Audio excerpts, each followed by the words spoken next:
Semangat adik-adik. Sekali lagi ya kakak sapa. Selamat hari Minggu adik-adik. Apa kabarnya? Luar biasa. Dahsyat. Yes, yes, yes. Sebelum kita mulai ibadah, kita siapkan apa adik-adik? Pakaian yang rapi. Yang kedua, kita siapkan apa? Alkitab. Yang ketiga, kita siapkan apa? Persembahan. Di tangan mana? Tangan kanan ya. Dan yang terakhir atau yang keempat yaitu kita siapkan hati kita. Selamat beribadah adik-adik. Kita bernyanyi biarpun gunung-gunung meranjak dan do re mi. Mari kita bernyanyi adik-adik.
Adik-adik yang di rumah, saat ini kita mau memulai ibadah. Adik-adik bisa mempersiapkan diri dan lebih tenang. Kita akan bersaat teduh terlebih dahulu.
dan nama Roh Kudus yang menjadikan langit dan bumi. Amin. Tunjukkan cara yang benar, memberi pujian padamu, bukakan hatiku mendengar, dan menghayati firman-Mu. Amin. Adik-adik, mari bernyanyi Tuhan Kau Gembala Kami dengan penuh sukacita. Yang semangat!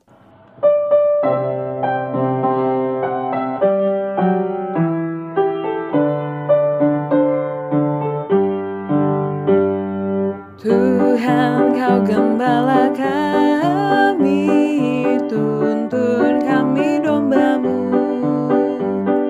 Berilah kami menikmati hikmat pengorbanan-Mu. Tuhan Yesus Juru Selamat, kami ini milik-Mu. Tuhan Yesus Juru Selamat, kami ini milik-Mu.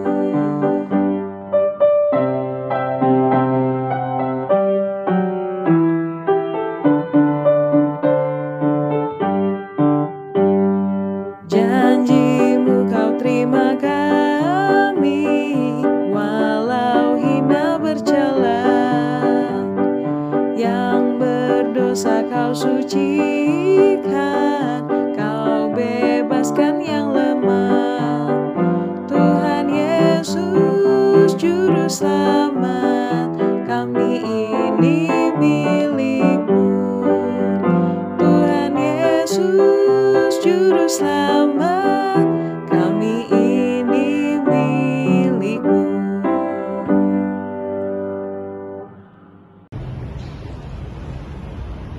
Marilah kita mendengar hukum Tuhan yang terambil dari hukum yang kelima sampai ke-10. Saya bacakan untuk kita. Titah yang kelima. Hormatilah bapa dan ibumu, agar engkau berbahagia dan lanjut umurmu di bumi yang diberikan Allah padamu. Kita tema, jangan engkau membunuh. Kita ketujuh, jangan engkau berzina. Kita kedelapan, jangan engkau mencuri. Kita kesembilan, jangan engkau berdusta. Kita ke-10, jangan engkau mendambakan akan rumah sesamamu. Jangan engkau mendambakan akan istrinya, atau pembantunya laki-laki maupun perempuan, ternaknya atau segala sesuatu milik mereka. Mari kita minta kekuatan dari Tuhan untuk melaksanakan sesuai dengan hukum. Ya Tuhan Allah, kuatkanlah kami untuk melakukan yang sesuai dengan hukum. Amin. Adik-adik, sebelum kita doa pengampunan dosa, mari kita bernyanyi, saya mau ikut Yesus.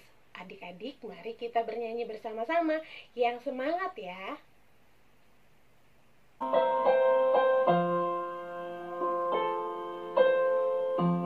Saya mau ikut Yesus. Saya mau ikut Yesus sampai selama-lamanya. Meskipun saya susah,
marilah kita merendahkan diri untuk mengaku dosa kita di hadapan Tuhan. Ya Tuhan Allah Bapa kami yang di surga, Engkau Maha Murah, kasih-Mu kekal selama-lamanya. Kami datang ke hadapan-Mu mengaku dan memohon ampunan segala dosa dan kesalahan kami. Tataplah kami dengan berkat kasih-Mu, serta ampunilah dosa kami di dalam penebusan anak-Mu Tuhan Yesus Kristus Juru Selamat kami. Amin. Adik-adik, sebelum kita mendengarkan epistel pada minggu ini, mari kita bernyanyi dari buku ND nomor 681. Aleyamang Asiroham.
Firman Tuhan epistel pada minggu kita hari ini terambil dari 2 Raja-Raja pasal 18 ayat 1 sampai 8. Saya bacakan untuk kita.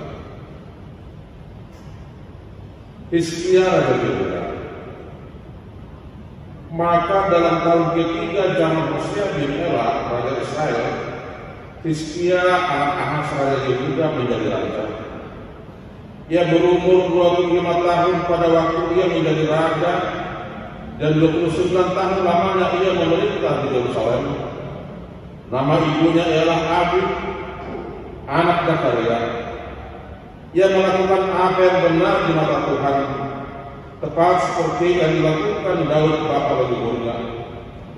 Dialah yang menjauhkan bukit-bukit pengorbanan dan yang menemukan tugu-tugu berhala, dan yang menebak tiang-tiang berhala, dan yang menghancurkan ulah tembaka yang dibuat Musa. Sebab sampai pada masa itu orang Israel memang masih membakar korban bagi ular itu yang namanya disebut Nehustan. Ia percaya kepada Tuhan Allah Israel, dan di antara semua raja-raja Yehuda, baik yang sesudah ia maupun yang sebelumnya, tidak ada lagi yang sama seperti dia. Ia berpaut kepada Tuhan, tidak menyimpang daripada mengikuti dia, dan ia berpegang pada perintah-perintah Tuhan yang telah diperintahkannya kepada Musa. Maka Tuhan menyertai dia kemanapun juga ia pergi berperang. Ia beruntung. Ia memberontak kepada Raja Asyur dan tidak lagi takluk kepadanya. Dialah yang mengalahkan orang Filistin sampai ke Gaza dan memusnahkan daerahnya, baik menara-menara penjagaan maupun kota-kota yang berkubu. Demikian firman Tuhan. Berbahagialah yang mendengar firman Tuhan serta memeliharanya. Amin. Baik adik-adik, saat ini kita mau memasuki pengakuan iman rasuli. Sebelum kita memasuki pengakuan iman rasuli, mari kita menaikkan pujian dari Kidung Jemaat 460 ayat 1 dan 2. Jika jiwaku berdoa. Nanti ada yang kedua, kita bangkit diri ya. Semangat ya.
Ayat yang kedua.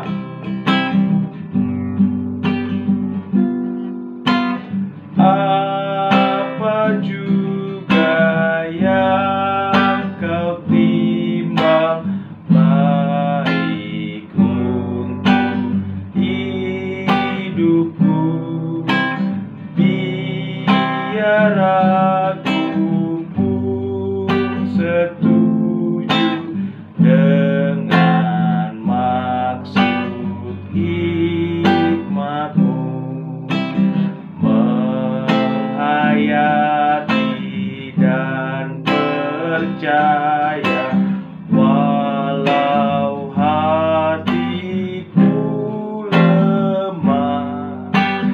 Jangan kehendakku Bapa, kehendakmu jadilah.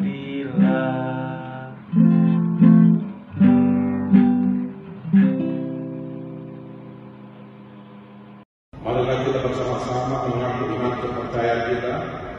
Sebagaimana teman-teman seiman di seluruh dunia, kita bersama-sama mengucapkan. Aku percaya kepada Allah, Bapa yang Maha Kuasa, Khalik langit dan bumi. Aku percaya kepada Yesus Kristus, Anaknya yang tunggal Tuhan kita, yang dikandung dari Roh Kudus, lahir dari anak darah Maria, yang menderita sengsara di bawah pemerintahan Pontius Pilatus, disalibkan, mati dan dikuburkan, yang turun ke dalam kerajaan Allah. Pada hari yang ketiga, bangkit pula dari antara orang mati, naik ke surga, duduk di sebelah kanan Allah, Bapa yang Maha Kuasa. Dari sana akan datang kelak untuk menghakimi orang yang hidup dan yang mati. Aku percaya kepada Roh Kudus, dan adanya satu gereja yang kudus, persekutuan orang kudus, pengampunan dosa, kebangkitan daging, dan hidup yang kekal. Amin. Pengumuman. Didengarkan baik-baik ya adik-adik. Pengumuman yang pertama, kakak dan abang guru sekolah minggu mengucapkan selamat ulang tahun bagi adik-adik yang lahir pada tanggal 25 sampai 31 Oktober. Tuhan Yesus memberkati, sehat dan bahagia selalu. Selamat ulang tahun juga untuk kakak kita terkasih Kak Rena baru Pangaribuan. Sukses dan bahagia selalu ya Kak. Tuhan memberkati. Pengumuman yang kedua, tidak henti-hentinya kakak dan abang guru sekolah minggu mengingatkan adik-adik untuk mematuhi perilaku hidup bersih dan sehat dengan 5M. Yang pertama, mencuci tangan. Yang kedua, memakai masker jika harus keluar rumah. Yang ketiga, menjaga jarak. Yang keempat, menjauhi kerumunan. Dan yang terakhir, mengurangi mobilitas. Pengumuman yang ketiga, kami mengucapkan terima kasih bagi adik-adik yang sudah mengumpulkan persembahan. Adapun laporan persembahan adalah sebagai berikut. Persembahan dapat dikumpulkan ke rekening bendahara gereja terlampir. Pengumuman yang terakhir, jangan lupa ya adik-adik untuk mengirimkan foto momen ibadah adik-adik melalui grup WhatsApp orang tua sekolah minggu atau diupload ke Instagram dengan mention @smhkbp Perumnas. Terima kasih, demikian pengumuman minggu ini. Tuhan memberkati. Adik-adik, sebelum kita mendengarkan firman Tuhan, mari kita bernyanyi Mata Tuhan Melihat.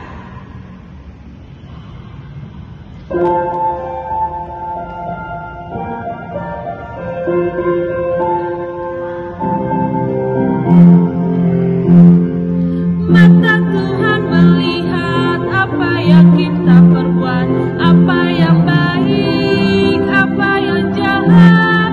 Oleh sebab itulah jangan berbuat jahat. Ingat, Tuhan melihat. Kita ulangi sekali lagi ya. Mata Tuhan melihat apa yang kita perbuat, apa yang baik, apa yang jahat.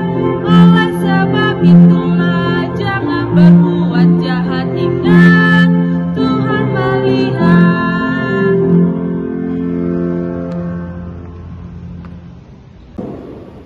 Kita berdoa.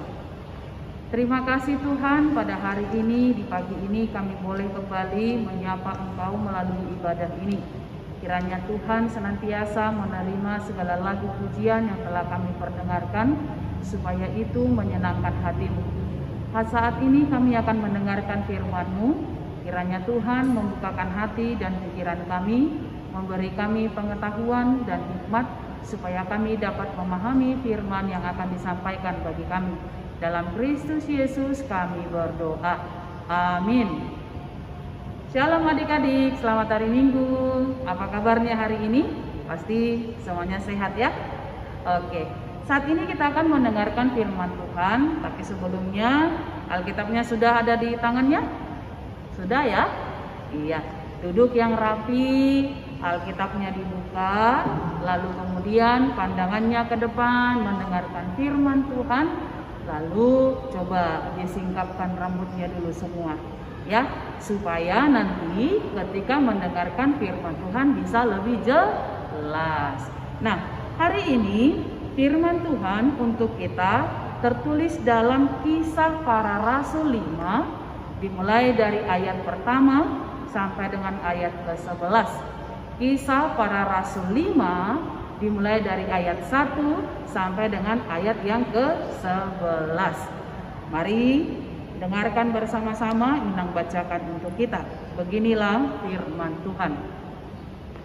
Ananias dan Safira. Ada seorang lain yang bernama Ananias.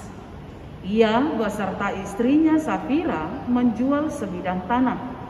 Dengan setahu istrinya, ia menahan sebagian dari hasil penjualan itu dan sebagian lain dibawa dan diletakkannya di depan kaki rasul-rasul. Tetapi Petrus berkata, Ananias, mengapa hatimu dikuasai iblis sehingga engkau mendustai Roh Kudus dan menahan sebagian dari hasil penjualan tanah itu? Selama tanah itu tidak dijual, bukankah itu tetap kepunyaanmu? Dan setelah dijual, bukankah hasilnya itu tetap dalam kuasamu? Mengapa engkau merencanakan perbuatan itu dalam hatimu? Engkau bukan mendustai manusia, tetapi mendustai Allah. Ketika mendengar perkataan itu, rebahlah Ananias dan putuslah nyawanya. Maka sangatlah ketakutan semua orang yang mendengar hal itu. Lalu datanglah beberapa orang muda. Mereka mengapani mayat itu, mengusungnya keluar, dan pergi menguburkannya. Kira-kira 3 jam kemudian, masuklah istri Ananias, tetapi ia tidak tahu apa yang telah terjadi. Kata Petrus kepadanya, "Katakanlah kepadaku, dengan harga sekiankah tanah itu kamu jual?" Jawab perempuan itu, "Betul, sekian." Kata Petrus, "Mengapa kamu berdua bersepakat untuk mencobai roh Tuhan? Lihatlah, orang-orang yang baru mengubur suamimu berdiri di depan pintu, dan mereka akan mengusung engkau juga keluar." Lalu rebahlah perempuan itu seketika itu juga di depan kaki Petrus, dan putuslah nyawanya. Ketika orang-orang muda itu masuk, mereka mendapati dia sudah mati. Lalu mereka mengusungnya keluar dan menguburnya di samping suaminya. Maka sangat ketakutanlah seluruh jemaat dan semua orang yang mendengar hal itu. Demikian firman Tuhan. Ya, nah adik-adik, tadi kita sudah mendengarkan firman Tuhan yang Inang bacakan untuk kita. Nah, ketika mendengarkan firman itu, kira-kira apa yang adik-adik bisa paham? Ayo, siapa yang bisa? Adakah yang bisa menjawab? Dikatakan, gambaran dari firman Tuhan itu ingin mengingatkan kepada kita bahwa Tuhan itu tidak bisa dibohongi. Tuhan itu tidak bisa dibohongi. Siapapun dia, mau sehebat apapun dia menyimpan sesuatu, atau sehebat apapun dia untuk katakan bersilat lidah, tetapi Tuhan jauh lebih tahu mana kebenaran, mana yang merupakan kebohongan. Itu yang pertama. Lalu yang kedua, Tuhan itu kita tahu tidak pernah kompromi atau suka dengan dosa. Tuhan Allah tidak pernah menyukai orang yang berdosa. Jadi setiap orang yang berdosa atau yang melakukan kejahatan, maka Tuhan selalu mengatakan, barang siapa yang selalu hidup dalam kejahatannya, maka dia akan beroleh upah atau hukuman atas segala perbuatan jahatnya. Nah, itu yang kita lihat dalam firman Tuhan hari ini, adik-adikku. Sebagaimana tadi sudah kita dengarkan bersama-sama, dikatakan ada pasangan suami istri yang bernama siapa? Siapa tadi? Ayo, siapa yang ingat tadi siapa namanya? Benar, Ananias dan Safira. Nah, pada saat itu, pada masa mereka adalah menjadi sebuah kebiasaan ketika orang beramai-ramai memberikan bantuan, memberikan pertolongan dalam bentuk uang, ya, dalam bentuk uang bagi para hamba-hamba Tuhan. Demikian juga dengan kepada Bait Allah. Saat itu adalah merupakan sebuah kebanggaan ketika orang mampu memberikan sesuatu kepada Allah melalui hamba-hambanya. Ketika saat itu Ananias dan Safira melihat ada banyak orang memberikan dari mereka, mereka pun tergerak hatinya. Tetapi ada perbedaan antara Ananias dengan Safira bersama dengan orang-orang lain yang sudah memberikan dalam bentuk persembahan kepada Allah melalui para hambanya. Perbedaannya apa? Yang lain memberikan dengan ketulusan hati, memberikan sesuai dengan apa yang mereka telah janjikan. Tidak ada pengingkaran, tidak ada pengurangan, dan tidak ada pembohongan. Lalu datanglah Ananias dengan Safira. Dari awal, niat mereka memberi itu sebenarnya tidaklah bersih, tidaklah dari hatinya, tidak disertai dengan sebuah ketulusan. Mereka hanya mencari namanya supaya mereka dikenal sebagai orang yang baik. bukan ingin mendahulukan Tuhan, tapi karena mereka ingin membuat namanya semakin dikenal orang dan dihormati, lalu diberi gelar sebagai orang yang baik.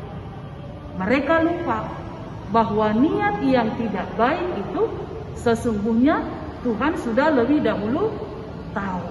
Yang mau Inang katakan, tidak ada yang bisa satupun manusia, walau dia sehebat apapun, yang bisa menutupi segala sesuatu dari hadapan Tuhan Allah. Bahkan dikatakan sebenarnya sebelum hal itu kita lakukan dan sebelum hal itu muncul dalam hati, Tuhan Allah sudah lebih dahulu tahu. Mari lihat, dikatakan dalam Yeremia pasal 1, ketika Allah berbicara tentang Yeremia, Allah jelas-jelas mengatakan, Yeremia sebelum dia dibentuk dalam kandungan ibunya, bahkan Allah sudah lebih dahulu tahu. Bayangkan adik-adik, Yeremia belum ada saja dalam kandungan ibunya, Allah sudah mengenal dia. Apalagi kita, ya, itu menandakan tidak ada sesuatu di antara manusia ini, tidak ada satupun di dunia ini yang Allah tidak ketahui, dan tidak ada yang tersembunyi di hadapan. Lalu kita kembali kepada kisah Ananias dan Safira. Betul saja ketika mereka ingin memberikan penjualan lahannya itu kepada rasul-rasul, kepada para hamba Allah, memberikan kepada Allah, sebenarnya hal itu adalah baik awalnya, ya. Tapi karena mereka punya niat terselubung yang tidak baik, alhasil hal itu pun membuat Allah kecewa. Kita lihat dalam pembacaan firman Tuhan hari ini. Dikatakan saat lahan itu sudah dijual, maka kemudian Ananias datang menghampiri Petrus. Petrus sudah tahu apa yang terjadi, apa yang dia tanyakan itu akan memperoleh jawaban apa. Karena Allah sudah menunjukkan kepada Petrus sebelumnya. Lalu benar saja, ketika Petrus bertanya, Ananias, apakah benar segini hasil penjualan tanahmu itu? Lalu Ananias pun menjawab apa adik-adik? Dia berkata, iya. Dia berkata, iya benar.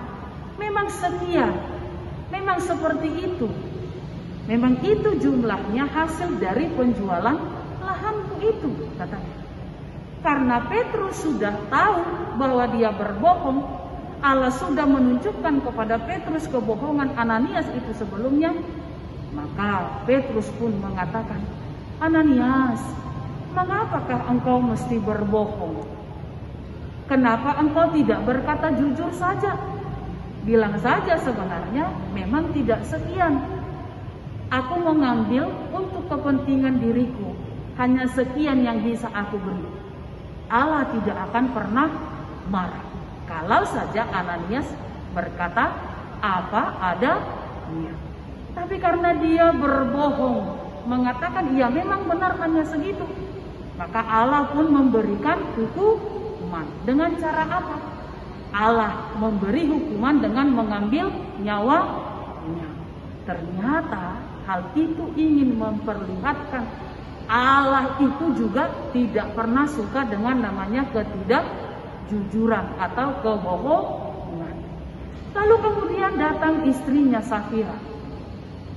Biasanya kalau ada satu melakukan kebohongan, seharusnya yang satu harus mengingatkan dia bahwa itu adalah perbuatan yang salah. Tapi dalam perikop ini, Safira yang harusnya mengingatkan Ananias bahwa itu adalah kejahatan terhadap Tuhan, justru dia malah mendukung. Dia tidak melarang, dia mendukung hal itu karena baginya itu juga adalah penting. Tidak ada yang menyalahkan kalaupun mengambil. Tapi kalau mereka berbohong, tidak berlaku jujur, tidak berbicara apa adanya, baru di situ Allah menjadi marah. Lalu ketika Petrus kemudian bertanya kepada Safira, Safira, apakah benar memang sekian harga daripada lahan itu? Karena Safira dengan Ananias sudah sepakat untuk mengatakan hal yang sama, melakukan tindakan kebohongan, maka Safira pun mengatakan seperti yang dilakukan oleh Ananias. Dia berkata, iya, memang benar, memang segitu nilainya, katanya. Padahal sebelumnya Ananias sudah mendapatkan hukuman. Karena Safira tidak mau memikirkan, oh jangan sampai saya kena hukum, maka dia melakukan itu dan akhirnya dia pun kena hukum. Dia mendapatkan hukuman yang sama seperti yang diterima oleh suaminya Ananias. Nah, adik-adikku yang terkasih, dari perikop itu kepada kita semakin jelas bahwa bagi Allah tidak ada yang tersembunyi. Yang kedua, Allah tidak pernah suka terhadap tindakan kejahatan. Baik itu kebohongan, hal itu juga menjadi sebuah tindakan kejahatan. Namun pertanyaannya sekarang, mengapa manusia itu, siapapun itu suka berbohong? Adik-adik ada yang tahu? Kenapa manusia itu suka berbohong? Kenapa? Karena itu adalah tindakan yang sangat mudah untuk dilakukan. Kenapa sangat mudah? Kan hanya berbicara, ya kan? Sementara kalau tindakan lain, contohnya mencuri, kan harus ada usaha, kan? Gimana caranya aku mengambil ini supaya tidak ketahuan orang, supaya ini menjadi milikku, bagaimana caranya? Yang dia lakukan tidak hanya berbicara, tapi dia menggerakkan anggota badannya untuk mengambil sesuatu yang bukan menjadi miliknya. Demikian juga dengan kejahatan yang lain. Dan lagi pula, berbohong itu tidak perlu mengeluarkan tenaga banyak. Asalkan pintar berbicara, pintar mengatakan kalimat banyak-banyak, mengarang cerita, membuat supaya orang percaya, hal itu mudah untuk dilakukan. Tapi ingat, setiap kejahatan menerima upah yang sama dari Tuhan Allah. Jadi tidak ada orang mengatakan atau Allah tidak pernah berkata, karena kamu hanya berbohong, maka hukumanmu hanya seperti ini. Tidak ada. Karena kamu mencuri, maka hukumanmu jauh lebih berat daripada berbohong. Tidak. Tapi namanya semua bentuk kejahatan, Allah memberikan hukuman yang sama. Tetapi adik-adik, jangan ada yang berpikir, berarti kalau aku berbohong, aku mati dong. Ya, kalau tadi Ananias dan Safira dia berbohong langsung hilang nyawanya, bukan berarti saat ini juga kalau kita berbohong menjadi hilang nyawanya. Tidak. Ya, tidak. Yang pasti semua akan mendapatkan hukuman.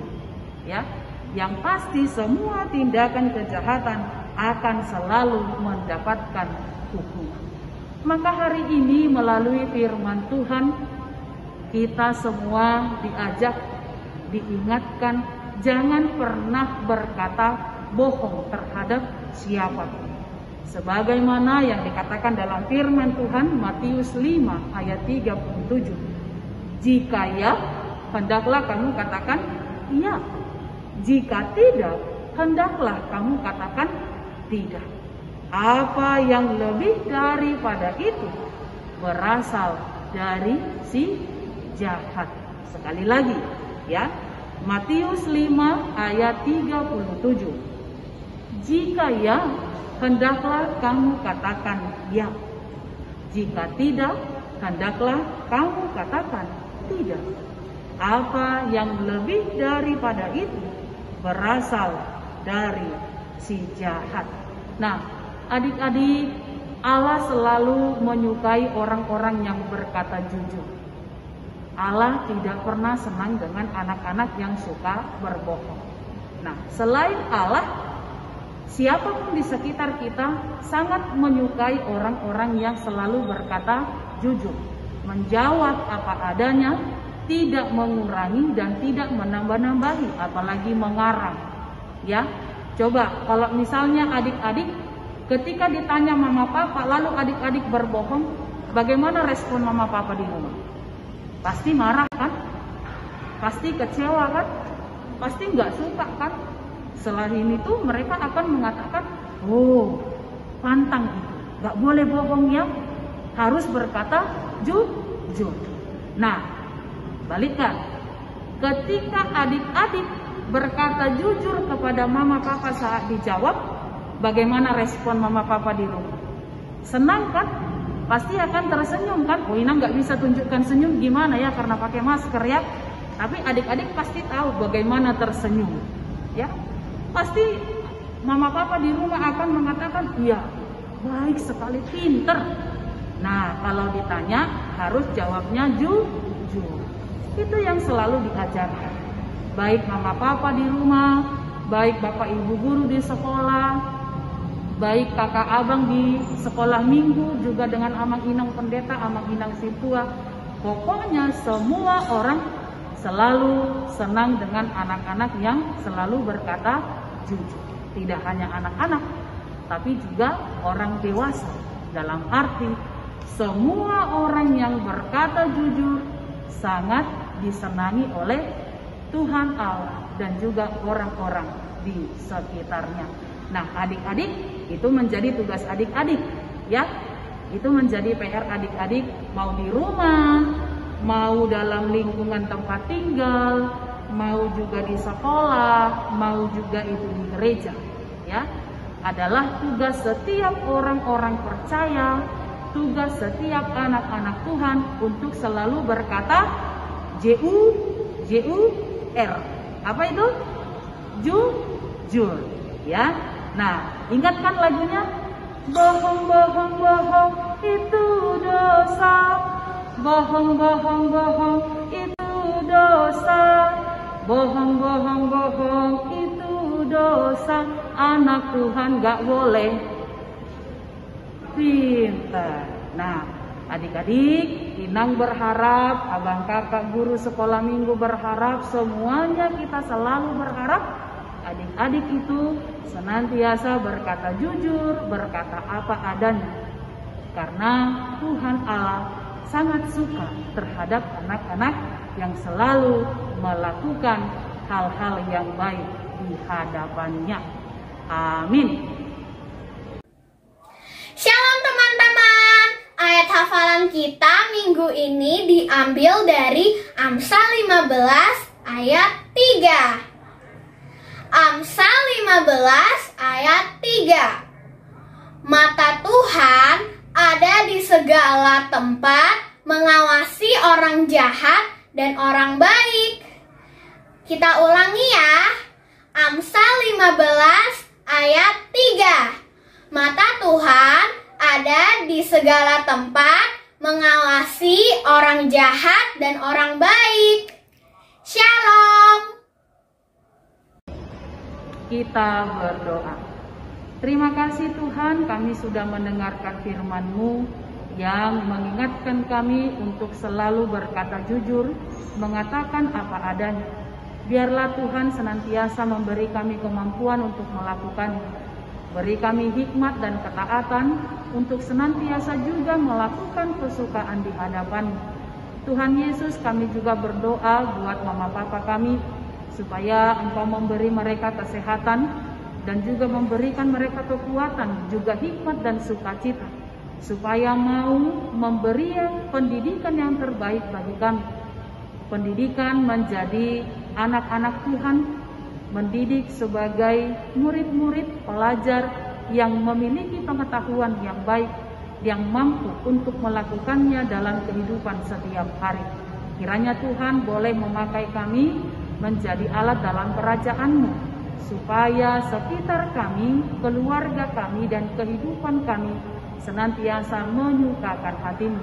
Demikian juga dengan abang kakak guru sekolah minggu, Amang Inang Pendeta, Amang Inang Sintua. Kiranya Tuhan juga memberi mereka kesehatan, memberi mereka umur yang panjang, memberi mereka kekuatan dan sukacita, supaya mereka juga Tuhan mampu memberikan pendidikan rohani yang terbaik bagi kami, supaya kami mengetahui lebih lagi apa yang menjadi kesukaan bagi-Mu.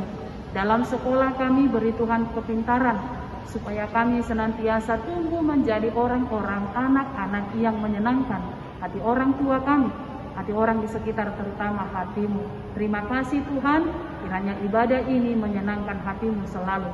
Dalam Yesus Kristus kami berdoa. Amin. Adik-adik, mari kita menyanyikan lagu Aku Senang Jadi Anak Tuhan yang dimedley dengan Bohong-bohong itu dosa. Kita nyanyikan bersama-sama dengan semangat ya.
Adik-adik, sebelum kita mengakhiri ibadah kita, mari kita mendoakan persembahan kita dan menyerahkan diri kepada Tuhan. Kita berdoa. Bapa kami, Tuhan Allah yang Maha Kuasa yang bertata di surga, kami mengucap syukur dan terima kasih kami kepadamu ya Tuhan, di mana Tuhan memperkenankan anak-anak di dalam kerajaan-Mu. Di sini kami menyampaikan persembahan kami, kiranya Tuhan menerimanya untuk kemuliaan nama-Mu. Amin. Kita bersama-sama mengucapkan doa Bapa kami.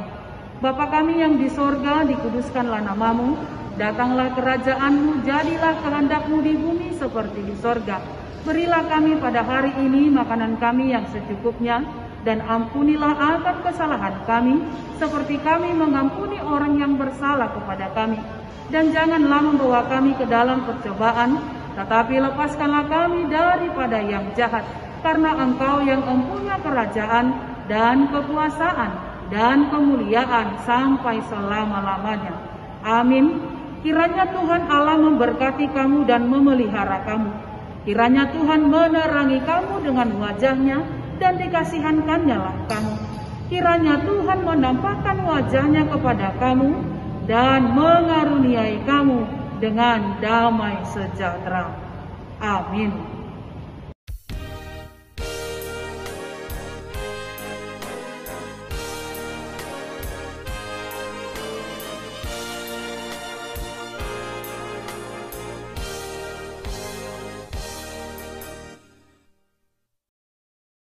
Adik-adik, ibadah kita sudah selesai. Sampai ketemu di minggu depan. Jangan lupa kirim foto ibadah kalian di grup orang tua dan Instagram Sekolah Minggu. Sampai ketemu di minggu depan adik-adik. Shalom, Tuhan memberkati.